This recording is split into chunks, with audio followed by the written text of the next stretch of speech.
दक्ष ने श्राप दिया था, तो गर्गाचार्य जी बोले राजन आपने उस चंद्रमा को देख लिया है, इसलिए आपको चोरी का और हत्या का कलंक लग गया। सरकार ने भी प्रतिज्ञा की रही जब तक कलंक नहीं मिटा लेंगे तब तक जलपान भी नहीं करेंगे। 2-4 द्वारकाधीशवासी साथ में गए कन्हैया के द्वारकाधीश के, और चारों तरफ जंगल में प्रवेश किया है, खोज करने लगे। अंदर जाके देखा घनघोर जंगल में कि प्रसेन का मरा ढांचा पड़ा था, केवल अस्थियां दिख रही थी। अब कन्हैया ने सोचा कौन ने मारा होगा, कौन आया होगा, कैसे मरा ये बेचारा। तब बुद्धि देखिए सरकार की, कन्हैया की, और बात इनके जैसा बुद्धिमान हो ही कौन सकता है, तो जगत बुद्धि दाता है। तो इन्होंने शेर के पंजों को देखा। अब दिमाग रे कोई हिंसक शेर आया, शेर ने मारा है इसको। अब ये गया कहाँ है, वो यही मणि ले गया लगता है, शेर ही मणि लेके भागा है। तो शेर के पंजों को देखते देखते देखते देखते आगे बढ़े, तो और आगे जाके देखा तो शेर भी मरा पड़ा। अरे शेर का भी बाप आ गया, शेर को भी किसी ने मार दिया। शेर को किसने मारा? चारों तरफ देखा तो भालू के पंजे बने थे, रीछ के पंजे। अब भालू के पंजों को देखते देखते और आगे बढ़े तो एक विशाल गुफा है, उस गुफा में सरकार प्रवेश कर गए।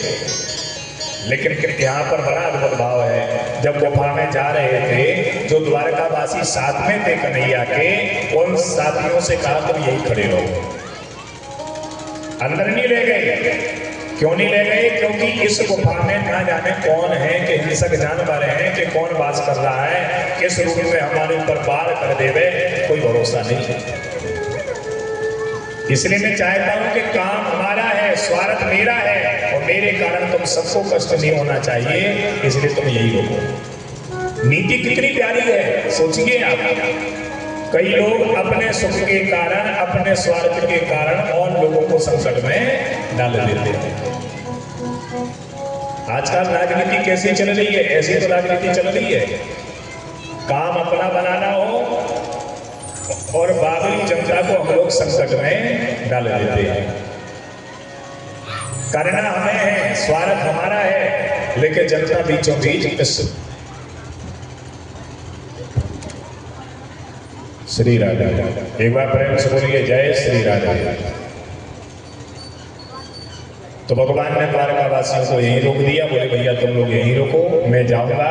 अंदर गए तो क्या देखा, जामवती उस मणि को उछाल उछाल करके खेल रही थी।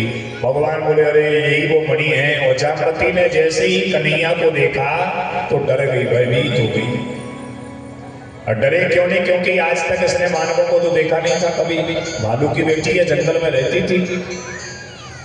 जैसे ही देखा कन्हैया को, जोर से चीखी चिल्लाई, और जामवंत जी ने जब ये आवाज सुनी बेटी की तो दौड़ करके आए और भीषण युद्ध छिड़ गया द्वारकाधीश में और जामवंत जी महाराज में। सप्तविंशति रात्रायां युद्धा स्मृता। सप्तविंशति रात्रायां, 7 और 20 कितने होते हैं?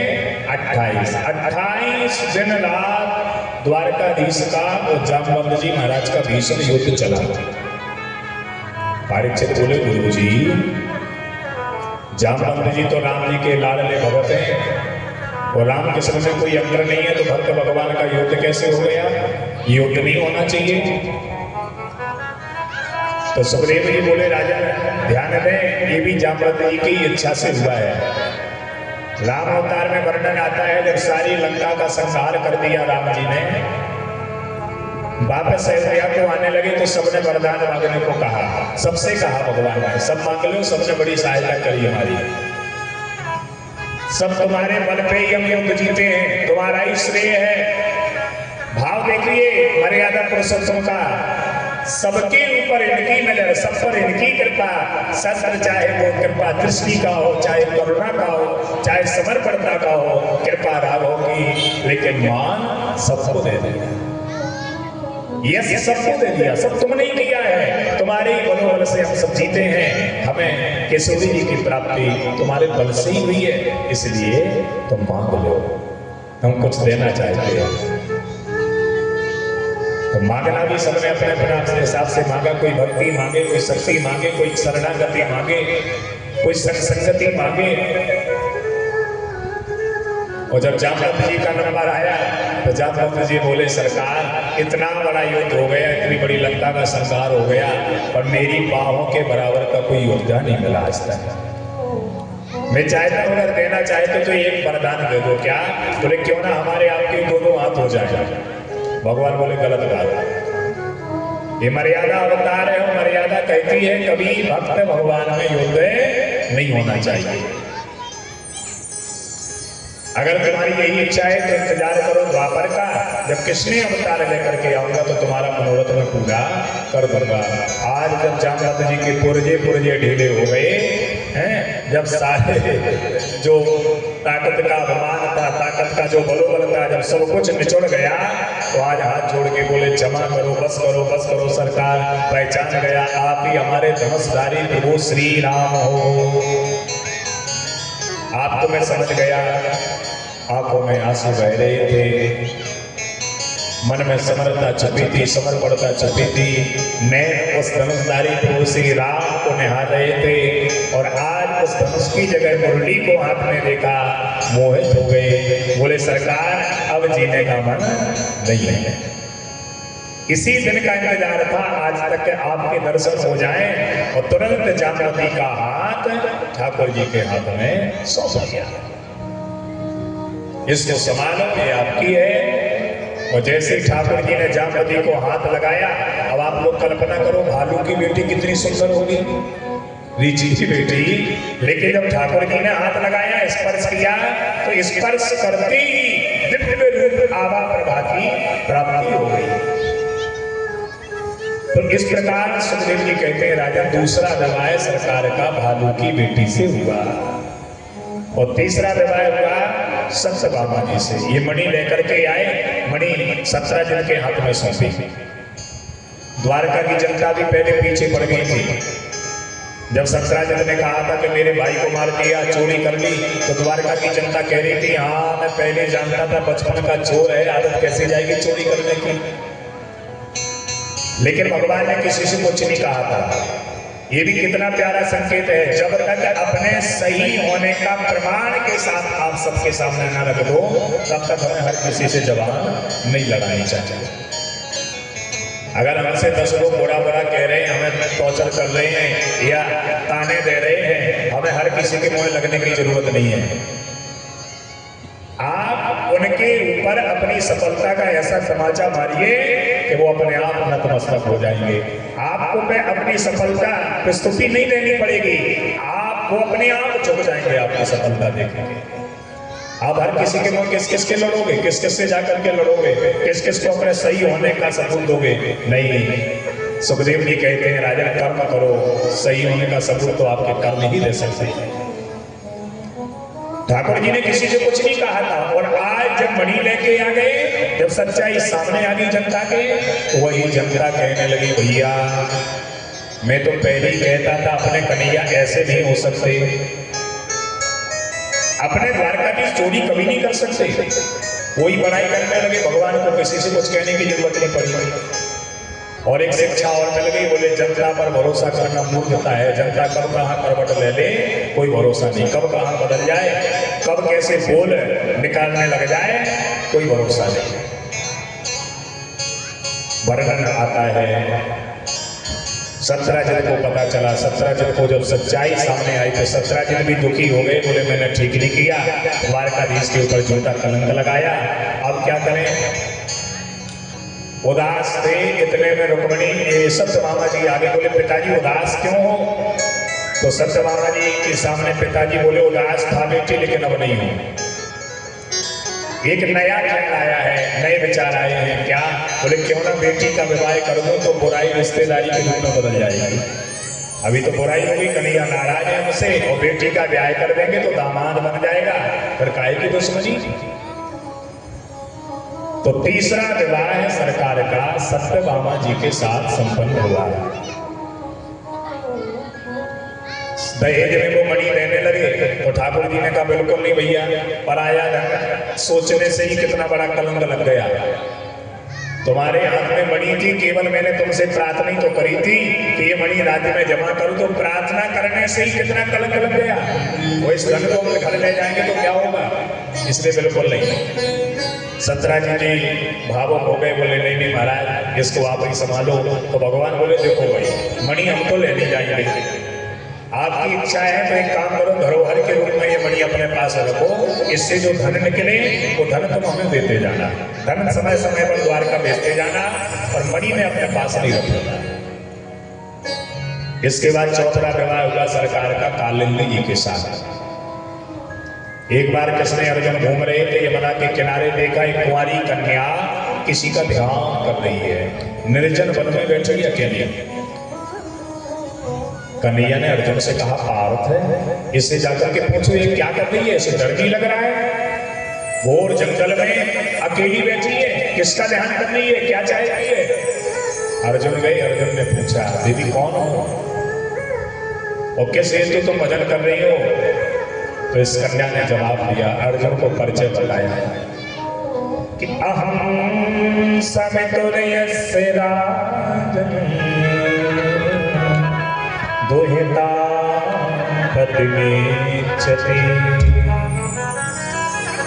विष्णु वरेण्यं वरदं तपा परम आस्तिका।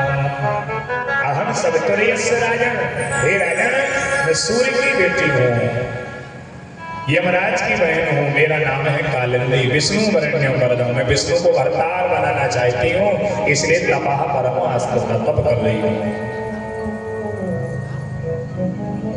अर्जुन दौड़ करके आए, बोले जय हो महाराज बधाई हो, तो आपके लिए ही बैठी है। अच्छा बोले हाँ। सो सरकार ने चौथा विवाह कालिंदी जी के साथ। जय हो महाराज जी।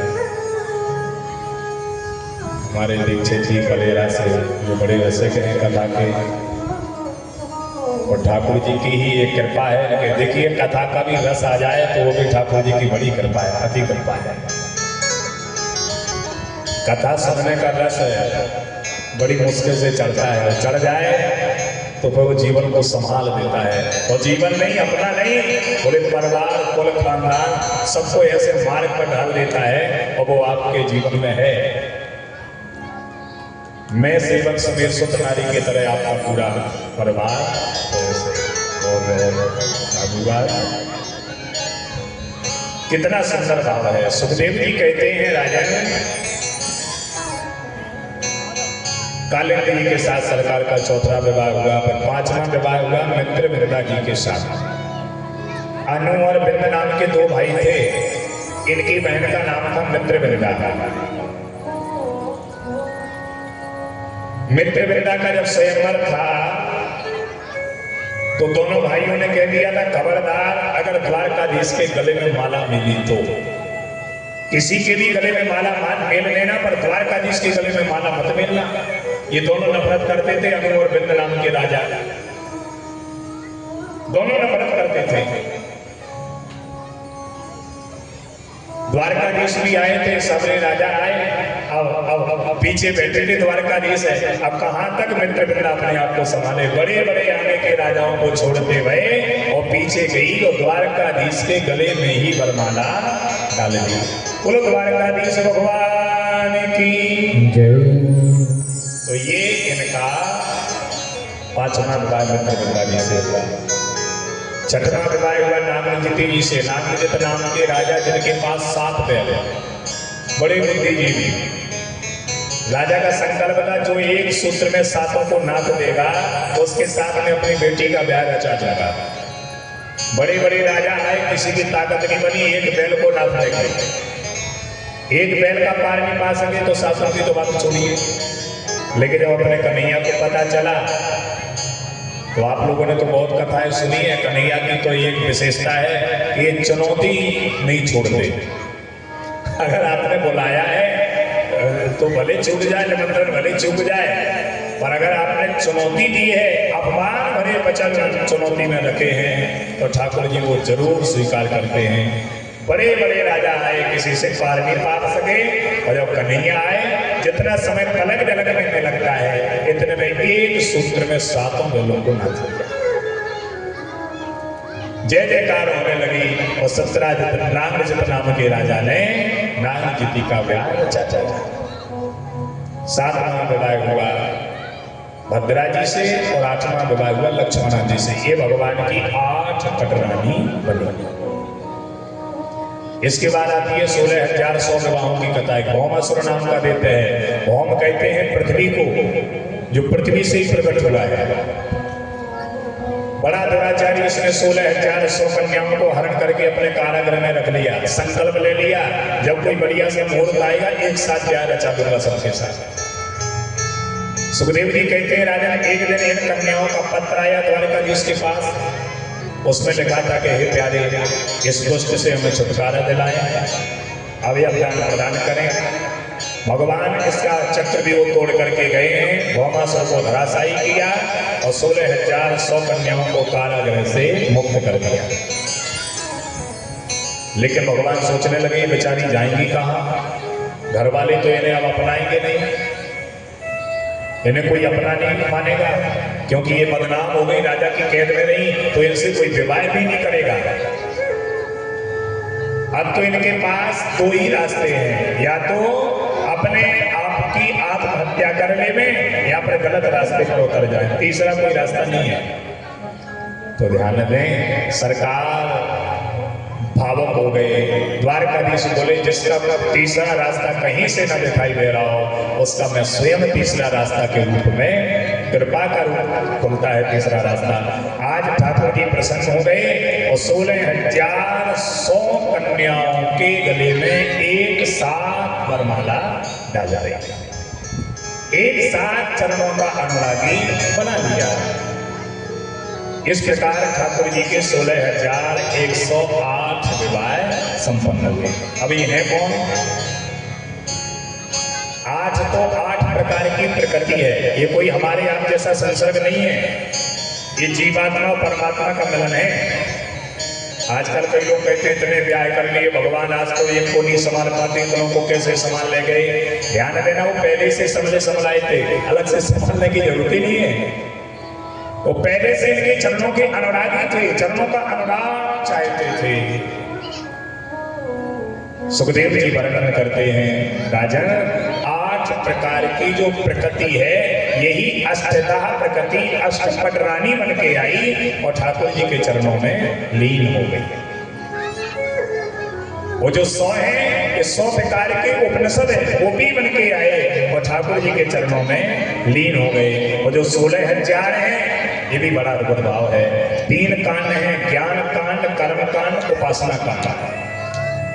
कर्म कांड में 16,000 मंत्र हैं, तो कर्म कांड के जो 16,000 मंत्र हैं, वही गोपी बन के आए और आज ठाकुर जी के चरणों में लीन हो गए। इस प्रकार भगवान, क्योंकि मंत्रों का काम है ब्रह्ममय होना। जैसे आजकल हम लोग हैं, तो हम भगवान से कैसे जुड़ते हैं? कहीं ना कहीं किसी न किसी मंत्र की सहायता लेते हैं। भाई एक बार हम राम ये भी कह रहे, तो ये भी महामंत्र है। राधे कृष्ण हरे कृष्ण, ओम नमः शिवाय, नाम ही मंत्र है। तो भाई मंत्र के बिना इष्ट से जुड़ने वाले नहीं है। इष्ट से जुड़ना है तो मंत्र की सहायता हमें लेनी पड़ेगी। मंत्र का बार बार उच्चारण, बार बार भजन पुनरावृत्ति करनी पड़ेगी, तब आप अपने इष्ट से जुड़ पाइएगा, नहीं तो जुड़ने वाले नहीं है। इष्ट की प्रबलता मंत्र ही बढ़ाता है। तो 16,000 मंत्र पहले से ही भगवान के चरणों अनुरागी बन गए। और भैया, हर पत्नी के 10-10 बेटा और एक बेटी ने जन्म दिया। बड़ा फरमान, गड़न गड़ती करने वाले थक गए, कितना लंबा चौड़ा वंश, उनके बेटा फिर उनके बेटा। ये 10 बेटा क्या है? बोले 5 कर्मेंद्रियां, 5 ज्ञानेंद्रियां, ये 10 बेटा और एक बेटी ने जन्म लिया। वो बेटी कौन है? भगवान की हर पत्नी की एक बेटी बनी, वो है बुद्धि। इन बच्चों को पीछे हो जाओ तो सामने कर दो, इतना बड़ा बैठा है। एक बार प्रेम से बोलो जय श्री राधे।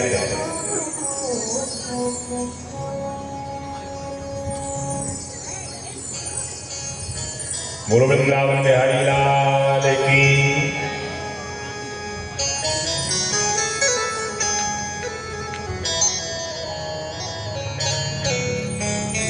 बुद्धि इनकी पुत्री बनके पधारी, संकेत है हम आप सबके लिए कि भैया हमारे पास भी जो बुद्धि है ये भगवान की बेटी है। इस बेटी का सम्मान करो, इस बेटी को अच्छी तरह से उपयोग करो। थोड़ा सा भी गलत तरीके से अगर बुद्धि का उपयोग कर दिया तो हमारा पतन निश्चित है। बुद्धि थोड़ी सी भी अगर गंदी जगह भटक गई, थोड़ी सी भी फिसली बुद्धि इस देह नगरी से, कि हमारा पतन निश्चित है। बुद्धि को अच्छी जगह लगाओ, क्योंकि भगवान की बेटी है। किसी की बेटी का अगर तिरस्कार करोगे, बुद्धि से गंदा सोचोगे, बुद्धि को गंदी जगह लगाओगे, बुद्धि में विकार जागेंगे, तो समझो कर भगवान भी नाराज हो जाएंगे। भाई किसी की बेटी का अगर आप अपमान करते हैं, दुरुपयोग करते हैं, तो उस पिता को कैसा लगेगा। तो ये बुद्धि भगवान की बेटी है जो हम आप सबके पास है। इस बुद्धि को धुंधली ना बनाइए, इस बुद्धि को देवभूति बनाइए, इस बुद्धि को सदरूपा बनाइए, इस बुद्धि को अद्वितीय बनाइए, तो ये बुद्धि धन्य है। इस बुद्धि को मीराबाई बना दीजिए, इस बुद्धि को मदारसा बना दीजिए, इस बुद्धि को सखूबाई बना दीजिए, इस बुद्धि को रतिबाई बना दीजिए, इस बुद्धि को कर्माबाई बना दीजिए। बुद्धि अच्छी जगह लगाइए, बुद्धि गलत जगह नहीं, बुद्धि में विकार नहीं, बुद्धि में सकारात्मकता ही होनी चाहिए, क्योंकि ये भगवान की बेटी है। इतना अद्भुत परिवार सरकार का है, बड़ा सुंदर भाव है। इसके बाद आगे वर्णन आता है, कोई ना कोई पत्नी कभी ना कभी भगवान से झगड़ा कर लेती है।